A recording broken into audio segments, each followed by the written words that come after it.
네, 두 번째 코너 이 코너입니다. 주제부터 알아볼까요? 알려주세요. 소프트야 소프트. 네, 오늘은 이화여대 김상준 교수 모셨습니다. 안녕하세요. 안녕하십니까. 네. 자, 오늘은 SK 기업의 스토리를 조금 해부를 해보려고 합니다. 저희가 채널A 뉴스에 이어서 단독 입수한 최종현 선대 회장의 목소리와 영상들도 준비를 했는데요.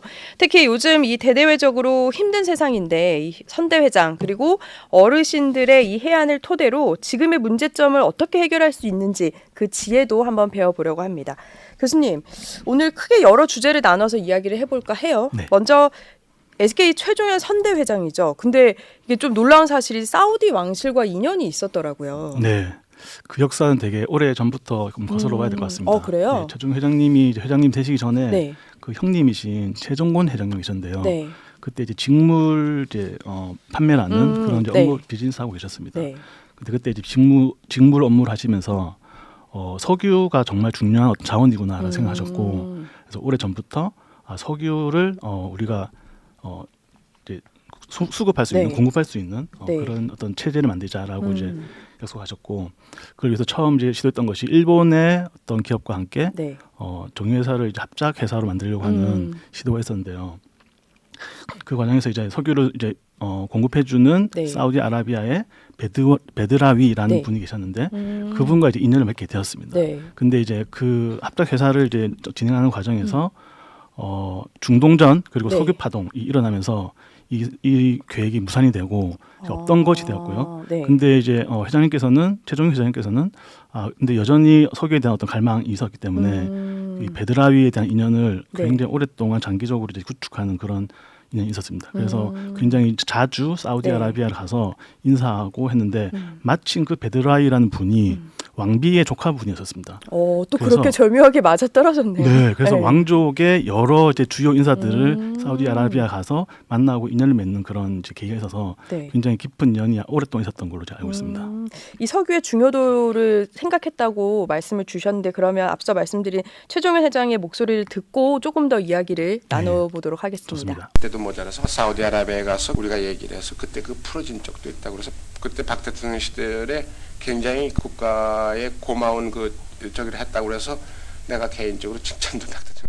이 최종현 회장의 역사를 보면 사실 네. 최종곤 형 이후에 이제 기업을 받으면서 바로 이제 사실 오일 쇼크라는 네. 무거운 과제를 받았는데 이 목소리에 의하면 어쨌든 국가도 사실 해결하지 못한 거를 회장이 한 거잖아요. 네. 어떻게 보셨어요? 맞습니다. 이게 그 사우디아라비아 사람들의 어떤 습성이랄까요, 문화를 좀 이해하실 필요가 있습니다. 근데 그 당시에 이제 석유가 굉장히 무기화되었고요. 네. 이제 사우디아라비아에서는 알게 되었죠. 이 무기를 우리가 바탕으로 네. 무언가 할 수 있겠구나. 아. 네. 근데 이제 그거를 이제 뛰어넘으려면 네. 사우디아라비아 사람들은 그 신뢰를 굉장히 중요하게 생각했습니다. 그래서 인연과 신뢰를 되게 중요하게 생각하는데 아까 말씀드렸던 것처럼 이제 최종현 회장님께서 베드라이를 중심으로 네. 되게 오랫동안 이제 저 친분을 쌓아왔던 상황이었거든요. 네. 그러니까 그런 친분으로 말미암아서 그 사우디아라비아에서 저희 한국의 네. 석유 공급을 굉장히 우호적으로 이제 받아주셨고 그래서 3년 정도 안정적으로 석유 공급해주겠다라는 그런 약속까지 받아내셨습니다. 와, 근데 그 약속을 받은 것까지 과정을 보면은 살짝 한국인들의 어떤 그런 문화와 좀 비슷한 부분도 있는 것 같아요. 신뢰를 맞습니다. 중시하고 맞습니다. 관계의 어떤 형성을 중시하는 것도 네네. 그 국가랑 맞아떨어진 거겠죠? 네, 맞습니다. 그건 미리 알아셨던 것 같고요. 그걸 이제 신뢰를 구축하기 위해서 더 노력을 많이 하셨던 것 같습니다. 그러면 이쯤에서 이제 저희가 SK 얘기를 하고 있는데 이제 갑자기 선대 회장부터 얘기를 하니까 네. 선대 회장부터 지금의 최태원 회장까지 좀 재계 2위까지 올라오는 그 역사를 좀 짧게 짚어보고 계속 넘어갈까요? 짧을 수 있을지 잘 모르겠지만 이제 올해는 이제 아마 히스토리가 있을 텐데요. 네. 75년으로 기억합니다. 왜냐하면 73년도에 최종권 네. 선대장님께서 돌아가셨고 네. 그때 그렇죠. 당시 최종현 선대장님께서는 미국에 유학 중이었거든요. 네. 이제 형님이 돌아가셨다는 소식 듣고 부랴부랴 한국에 왔고 그 전에 그리고- 근데 조금 영업이나 판매도 같이 하기는 네, 했었잖아요. 네, 그렇죠? 맞습니다. 네, 근데 그 당시는 이제 미국 유학 중이셨고요. 네. 그래서 74년도에 부랴부랴 이제 회장직을 이제 다시 받게 되셨고요. 근데 이제 회장직 받고 74년도에 이제 회사를 들여다보니 네. 여기가 굉장히 뭐랄까요, 미국에서 배우셨던 그런 기업의 모습과는 좀 다른 모습이라고. 다른 모습. 네. 네. 굉장히 이제 근시안적이고 네. 굉장히 그 순간순간 어떤 이익에만 매몰되어 있는 그런 회사였다고 생각이 하셨던 것 같습니다. 네. 그래서 그냥 단순히 우리 회사는 그냥 돈만 버는 장사하는 회사가 아니고 정말 미국에 있는 큰 기업처럼 좀 크게 만들 수 있는 기업이다라고 생각을 하셨고요. 네. 그걸 위해서는 가장 중요한 거는 환경을 얼마나 잘 파악할 수 있느냐, 네. 그리고 그 파악한 환경을 바탕으로 어떤 큰 그림을 그릴 수 있느냐가 네. 중요하다는 것을 파악하셨던 것 같습니다. 그래서 75년도에 이제 74년도 취임하셨고 네. 75년도 신년사에서 그래서 우리 이제 성경은 단순히 섬유 또는 원사만 파는 기업이 아니라 전체 서플라이 체인 공급 체인을 네. 수직통합 파는 그런 큰 기업, 석유 화학 공업을 지향하는 기업을 되겠다라고 이제 천명하셨습니다.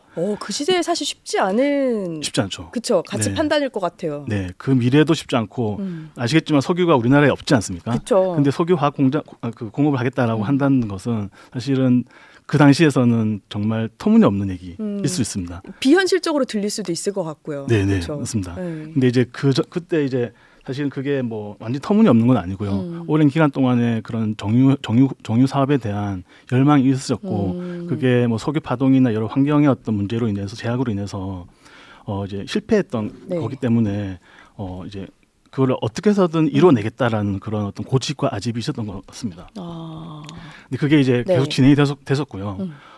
마침 이제 그때 저희가 3년 동안에 네. 석유를 수급받는 그런 계약을 이제 얻어내었고 그런 성과로 말미암아서 이제 유공을 인수했지 않습니까? 네. 유공을 인수하면서 유공을 들여다 보니 유공이 굉장히 관료화되어 있고 이제 또 이제 최종 회장님께서 네. 생각하셨던 그 기업의 모습과는 다른 형태로 성장을 할 수 없겠다라는 생각이 들었다고 합니다. 네. 그 이 중에 하나가 연구 기능이 없다라고 이제 보셨던 거죠. 네. 연구를 본 거네요. 네네. 네. 그래서 지금 저희가 얘기하는 R&D 기능이 유공에는 없고요. 단순히 그냥 석유를 수급해서 유통하는 네. 그런 업무만 있어서 우리가 지금 석유 사업을 하기 위해서는 반드시 이 R&D 이 기능이 필요하겠다라고 생각하셔서 85년도에 네. 82년도인가요? 제가 기억 정확히 못하겠는데 네. 연구소를 설립했습니다. 네. 그 연구소에서 했던 네. 일들이 석유가 이제 정제 작업을 하면서 네. 여러 가지 화학물질들이 이제 나오게 되는데요. 그 화학물질을 여러 가지 변형시키면 네. 다양한 제품들을 만들어낼 수가 그렇죠. 있습니다. 네. 그래서 그런 다각할 수 있는 그런 원천이 그 울산의 연구소와 공장에 이제 마련이 되었고요. 네. 그걸 기반으로 다양한 사업들이 이제 시도가 되었습니다. 근데 아까 말씀드렸던 것처럼 최종현 회장님께서는 굉장히 장기적인 관점에서 어떤 큰 그림을 그리고 네. 그 목표를 위해서 어떤 것을 하게끔 하는 그런 어떤 생각을 가지고 계셨거든요. 기획력이 좀 타고난 게 있는 것 같긴 해요. 네, 그리고 기다려 주실 수 있습니다. 실패를 하더라도 기다려 주실 수 있는 게 있어서 여러 가지 시도를 했었던 거거든요. 그렇네요. 네. 근데 그 중에 이제 생각하셨던 것이 뭐 반도체도 있었고, 왜냐면 그게 다 석유 화학에서 네. 비롯된 거니까요. 네, 바이오도 있었고, 그게 다 시도를 하게 됐었고요. 또 마침 이제 운이 좋게 이제 이동통신 사업자를 이제 인수하시게 되면서 또 두 번째 이제 또 큰 어떤 도약이 네. 이제 이루어지게 되셨던 것 같습니다. 그리고 최근에는 이제 하이닉스까지 그렇죠. 네, 이제 인수를 하면서 아주 잘 나가는 하이닉스. 네, 네. 지금 너무 잘 나오고 네. 있습니다. 그렇게 성장이 이루어졌던 걸로 제가 알고 있습니다. 사실 이 결과를 바탕으로 이제 사실은 SK 하면은 반도체 네. 그리고 바이오가 핵심 사업인데 저는 항상 궁금했거든요. 네. 도대체 말씀은 주셨지만 네. 이걸 어떻게 네. 아무리 배웠다 해도 이게 이어지기가 사실 쉽지가 않은데 아마 이 목소리를 들으면 조금 이해가 되실 텐데 먼저 듣고 이야기 나눌게요.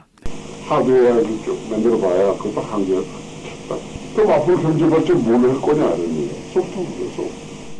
소프트야 소프트 저희 주제기도 한데 결국에는 최종현 회장으로 비롯해서 지금의 반도체까지 오게 된 거라고 볼 수 있겠네요. 네, 맞습니다. 네, 말씀드린 것처럼 R&D가 네. 핵심이었습니다. R&D가 있냐 없냐 핵심이고요. 근데 아시겠지만 R&D는 굉장히 미래를 알 수 없는 네. 그 결과를 알 수 없는 네. 뭐 시도는 해보겠지만 그 시도의 결과가 어떻게 될지 아무도 모르는 거지 않습니까? 그렇죠. 근데 그거를 만들겠다라고 하신 거는 이게 좀 다른 형태의 사업을 준비하신 거라고 볼 수 있었습니다. 그래서 그런 어떤 생각의 결과물이 석유 화학의 어떤 다양한 다각화할 수 있는 그런 네. 어떤 발명의 도구들이 반도체로도 바이오로도 뭐 제약으로도 이렇게 넘어갔던 걸로 제가 알고 있습니다. 이게 기업 측면에서 조금 분석을 해보자면 지금까지 그러니까 그때 당시까지 SK 성경이 클 수 있었던 거는 선대 그 형의 네. 어떤 추진력, 네. 엄청난 그 상남자 스타일이었던 것 같아요. 네, 역사 잘하시네요. 공부를 하면. 네. 그리고 두 번째는 이 최종현 회장의 약간의 기획력, 네. 공부를 바탕으로 한 기획력과 외국의 이제 어떤 사업을 배우면서 이게 맞습니다. 접목이 돼서 그런 것 같은데 맞습니다. 그래서 그런지 1970년대 경영관리 시스템이라고 볼 수 있죠. 네. 이게 헌법 같은 거를 만들었다고 하는데 사실 네. 지금은 뭐 있을 수 있지만 그 당시에는 굉장히 이례적이었던 거 아니에요? 이례적이고 한국 그 당시 한국에서는 전혀 찾아볼 수 없는 그런 그렇죠. 시도였었습니다. 네. 네, 근데 그게 아까 제가 말씀드렸던 것처럼 74년도에 이제 회장직을 이제 받으시고 회사를 보니 이게 너무 환경과는 무관하게 장사만 하는 그런 곳으로 네. 느껴졌던 것이죠. 그래서 75년도 신년사 하실 때 네. 지금 우리가 어떤 문제가 있고 네. 어떻게 나아가야 되는지에 네. 대한 거를 75년도에 1월달, 2월달, 3월달에 걸쳐서 네. 계속 이렇게 문제점과 해결안을 계속 말씀해 주셨습니다. 신년사에서. 근데 그 내용들이 다 고스란히 SKMS라는 이제 그런 법전이란 네. 법전이고요. 그런 매니지먼트 시스템으로 이제 체계화되었던 것입니다. 그래서 이미 사실은 75년도에 네. SKMS는 정립이 되어 있는 상태였었고요. 네. 그거를 이제 문서화하고 명문화하고 그리고 전파하고 배포하는 작업이 지금까지 있었고요. 네. 근데 그게 이제 퍼스트 웨이브 첫 번째 이제 SKMS고요. 두 번째는 이제 그 최태원 회장님께서 네. 이제 들어오시면서 이제 그렇죠. 들어오시면서 취임하시면서 네.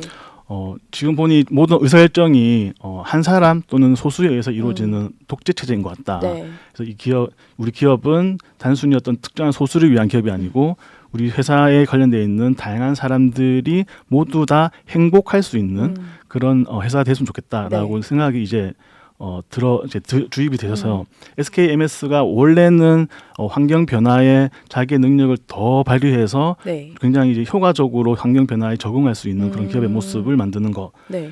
이제 첫 번째 어떤 그런 철학이라고 생각한다면 두 번째 최태원 회장님께서 들어오시면서는 이게 이해관계자들이 네. 모두 다 행복할 수 있는 좀 더 넓은 개념의 기업의 바운더리를 네. 제시하는 경영 철학이 이제 정립되었다고 볼 수 있고요. 그게 이제 SKMS가 지금까지 이제 쭉 오랫동안 SK에서 일하고 있는 분들 구성원들이 머릿속에 이렇게 내재화하고 있는 그런 철학 또는 가치라고 볼 수 있을 것 같습니다. 그럼 이 철학을 기반으로 했을 때 뭐 물론 실패한 것도 있었겠죠. 근데 네. 어떤 성과를 낸 것도 있나요? 이 정신을 바탕으로 한 사업 중에? 네, 아마 이제 그 실패가 더 많습니다. 네. 네, 아무래도 그렇죠. 실패 훨씬 네. 많고요. 그래서 한 가지 뭐 분석하시는 분들께서는 어쩌면 SK는 너무 방만하게 이것저것 다 해본다. 그리고 실패도 많고 뭔가 방향성 없이 이것저것 해본다라고 생각해 보실 수도 있을 것 같습니다. 근데 저는 그 자체가 굉장히 중요한 성과라고 생각하고요. 그게 중요한 어떤 성장과 그리고 환경 변화에 대응할 수 있는 기반과 역량을 만드는 어떤 자질이라고 생각하고 있습니다. 언젠가 한 번은 또 포괄적으로 그게 합쳐지게 될 수도 있고요. 네, 맞습니다. 네. 최근에 이제 최태원 회장님께서 네. 이제 관심을 가지고 굉장히 오랜 기간 동안에 지금 추진하고 있는 사업 중에 하나가 사회적 가치에 대한 네, 부분인데요. 그렇죠. 사회적 가치가 단순히 ESG나 뭐 CSR처럼 사회를 위해서 무언가를 하겠다라는 측면이 네. 아니라 기업의 회계 구조에서 네. 사회적 가치에 대한 부분을 화폐 단위로 구성을 하게 되면 그럼 저희가 회계 밑에 이제 당기순이익이 보이는데요. 네. 당기순이익은 순수하게 재무 성과에 대한 부분이지 않습니까? 네. 근데 기업이 만약에 사회적 가치를 제공하고 네. 그 제공한 것이 회계의 장부에 기입이 된다면 이 당기순이익과 사회적 가치가 같이 이제 병행되어서 네. 장부에 기록이 되면 이게 정말 그 기업의 올바른 가치다라고 주장을 하셨거든요. 네. 그래서 그런 어떤 회계 구조의 변화까지 지금 고민하시면서 추진했던 사업이 사회적 가치에 네. 대한 부분인데요. 그래서 사회적 가치 어떻게 측정하느냐도 되게 중요한 부분이고 사회적 가치를 측정하기 위해서는 일반 기업들은 이윤 추구가 1차적인 목표이기 때문에 네. 사회적 가치에 대한 부분이 조금 등한시되어 있지 않습니까? 네. 그래서 사회적 가치를 잘 드러낼 수 있는 기업의 모습이 사회적 기업이기 때문에 제가 알기로는 10년 동안 사회적 기업에 대한 지원을 하고 사회적 기업이 어떻게 사회적 가치를 내고 있는지 네. 그 사회적 가치로 말미암아서 어떻게 경제 가치까지 이제 연동될 수 있는지를 네. 계속 이제 실험을 하고 있고 지원을 하고 있는 그런 과정을 거치고 있습니다. 근데 그게 어찌 보면 한간에서는 정말 그냥 소모적인 네. 어떤 뭐 일종의 잘 보이기 위한 네. 사회에 잘 보이기 위한 그래 보일 수 수사처럼- 있죠. 네. 결과물 대비 그럴 수 있죠. 없습니다. 네, 네. 별거 없다고 볼 수 있겠지만 제가 들여다본 바에 의하면 그 사회적 기업이 지금까지 오랜 기간 동안 2017년부터 이제 만들어졌는데요. 네. 한 20여 년 가까이 사회적 기업들이 많은 성장이 이루어졌는데 그중에 중요한 역할을 했던 것 중에 하나가 이 SPC라고 하는 그 사회적 네. 기업 SK의 네. SPC라는 어떤 그런 프로그램, 사회적 기업 지원 프로그램이 있었지 않을까라고 생각하고 있습니다. 자, 그러면 이쯤에서 사실 우리가 기업 얘기를 쭉 하지만 뭐 좋은 얘기만 할 수는 없어요. 네. 아픈 얘기도 어쩔 수 없이 또 해야 되는데 맞습니다. 아마도 지금 보고 계시는 시청자분들도 이 시점에서는 이게 가장 궁금하지 않을까. 네. 온 사회를 들썩였던 사건이긴 했지만 최태원 회장 이혼 소송에서 비롯됐던 이 노태우 전 대통령의 비자금 얘기를 좀 해보려고 하는데요. 자, 분명히 짚을 거는 아직 사법부의 판단은 남아 있습니다. 네. 그래서 우리가 어떻게 뭐 분석을 한다거나 이런 건 좀 조심스럽습니다만 보면 선대 회장이 이 비자금에 대해서 말한 게 있어요. 네. 그래서 그 목소리를 좀 듣고 분석을 이어갈 건데요. 들어볼까요? 그 회사를 뭐 하면서 돈이 없어서 어디 가서 뭐 이제 대통령한테 돈을 빌려다가 그걸 했겠느냐 내가. 그런 돈은 왜 얼마인지 움직인단 말이야. 무슨 그 내가 돈이 없어서 말이야 4,300억씩 일시불을 하고서 제2이동통신을 사는데 무슨 뭐 증권회사에 뭐 그걸 사는데 하드한테 비자금 빌려다가 내가 한 거냐. 누가 보더라도 이게 말이 안 되는 거 아니냐. 자, 이제 최종현 회장의 말은 그 정도 돈은 얼마든지 있다. 네. 문제 없다. 비자금 받을 만큼 아니다. 이건데 어떻게 들으셨어요, 교수님? 네, 그래서 그 금액이 어떻게 나왔는지는 잘 모르겠으나 네. 1차적으로 봤을 때 그 당시에 SK가 300억이라는 금액이 정말 굉장히 중요하게 쓰여질 수 있는 그런 네. 자금의 규모였는지 생각해 본다면 그때 당시 기업 가치가 7조 정도 됐었고요. 네. 그리고 그 당시 이제 이동통신 회사를 인수하는 과정에서 4천억 이상의 현금을 썼던 네. 그런 기업이었습니다. 네. 근데 그런 기업에서 태평양 증권이라는 기업을 인수하는데 쓴 금액이 네. 사실은 그렇게 큰 금액은 아니었다고 생각하거든요. 더욱이 이제 그 검찰이 그때 네. 정권이 바뀌면서 김일성 정부로 넘어가면서 굉장히 강도 높은 수사를 했다고 들었습니다. 네. 네, 근데 그 당시에 그런 어떤 자금의 흐름을 파악하지 못했었고 그리고 이제 선 대장님께서 아까 말씀하셨던 것처럼 네. 그 금액의 크기가 크진 않다고 했을 때 오히려 검찰 쪽에서는 이제는 이해되는 것 같다. 그래서 그게 그 부분은요. 네, 오히려 더 네. 클리어해진 것 같다라고 얘기를 했다고 이제 들었었던 것 같습니다. 오히려 또 이런 얘기도 하더라고요. 이동통신 인수 과정에서 오히려 대가를 치렀다. 정권이 바뀐 부분을 얘기를 해주셨던데 그거는 어떤 스토리예요? 네, 그거는 이제 특혜 시비를 이제 염두에 두신 거라고 생각이 들긴 하거든요. 네. 첫 번째 이제 제2 이동통신 사업자에 네. 대해서 이제 사업자로 선정되셨습니다. 네. 근데 이제 그때 노태우 대통령 당시의 상황이었기 때문에 특혜 시비를 완전히 벗어날 수 없는 상황이기 때문에 그 당시는 이제 그 제2 통신 사업자의 권한을 이제 반납을 하고요. 네. 다시 이제 다음 정권 김영삼 정부 정권 때 이동통신 사업자 인수에 다시 참여를 하게 된 상황이거든요. 근데 이제 인수하겠다라고 이제 공표를 하는 순간부터 그 한국이동통신의 주가가 엄청 올라왔습니다. 네. 그래서 그래서 인수하는 당시에는 그 기업 가치가 4천억 정도 되는 걸로. 4천억 정도. 네. 근데 그걸 이제 현금으로 이렇게 인수를 하신. 그러니까 시가보다 조금 해서? 비싼 네. 걸로 한 거네요. 공개 입찰로 해서. 네, 맞습니다. 그래서 그게 한간에는 너무 비효율적인 투자가 아니었냐라고 네. 생각할 수 있지만 이제 회장님의 생각은 오히려 그게 특혜 시비를 이제 다 무마할 수 있는 괜찮은 어떤 정도의 투자했다라고 네. 말씀하셨던 것 같습니다. 아, 요 관련 발언도 있거든요. 잠깐 들어볼까요? 우리 그룹 전체를 생각하면은 캐시플로우가 뭐 8천억 쓰고 또 1조가 되니까 몇 가지 뭐 조언하고 또 열심히 보르면 그 돈은 뭐 이제 우리가 볼 수 있는 거고 그런데 사람의 경험은 이건 큰일 나는 거 아니야. 2천 내가 그냥 정부에 더 줘라 이렇게 하니까 속은 내가 편하더라.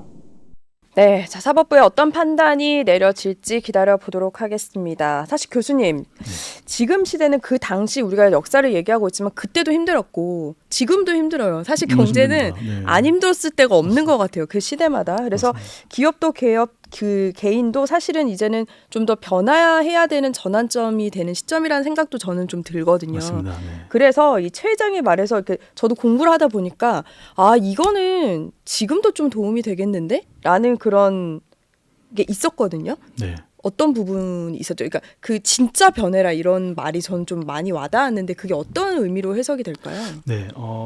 그건 아마 지금 최태원 회장님도 아마 똑같이 공감하는 부분이고 최태원 회장님 굉장히 중요시하게 하는 부분인데요. 네. 한 3, 4년 전에 음. 이제 다 이제 그 계열사 이제 CEO분들 다 모여놓고 네. 회장님께서 우리의 파이낸셜 스토리를 만들자라고 음. 공표하자 이렇게 이제 말씀하셨습니다.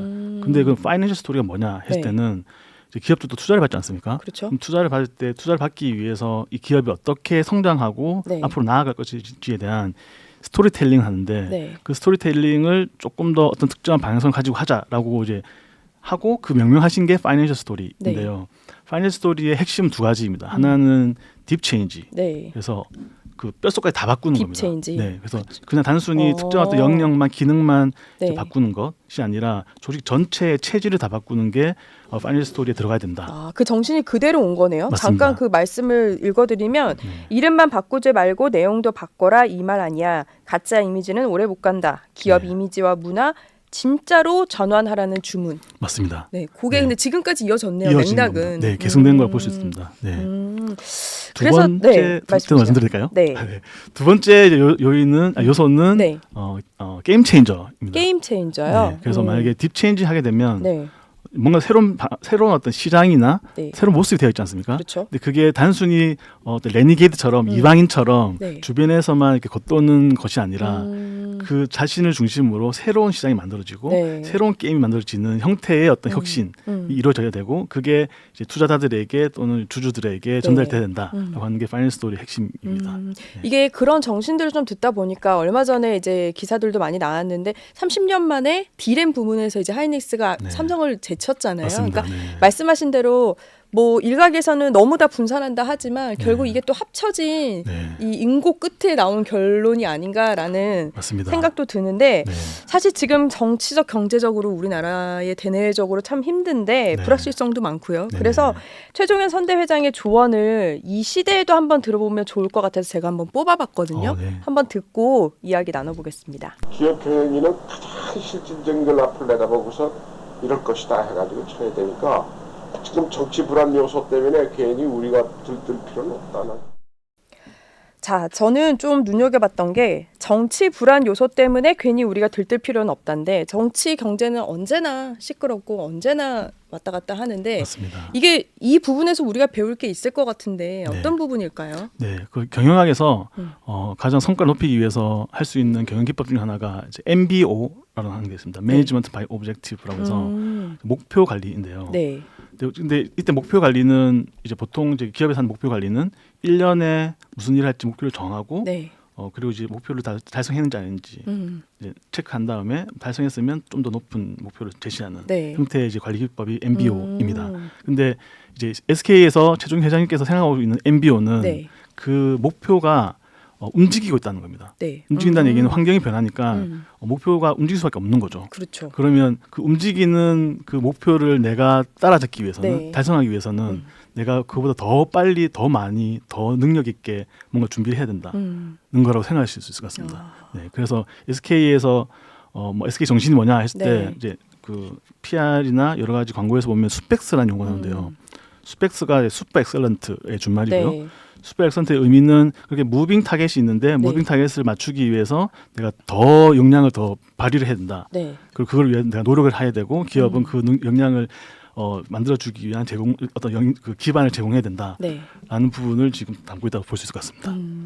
이 혼잡한 시대에 우리가 이제 선대 회장이나 어른들의 지혜를 배워서 조금 더 한번 깊이 생각해보는 네. 그런 시간이 되었던 것 같습니다. 지금까지 이화여대 김상준 교수 함께했습니다. 고맙습니다. 네, 감사합니다.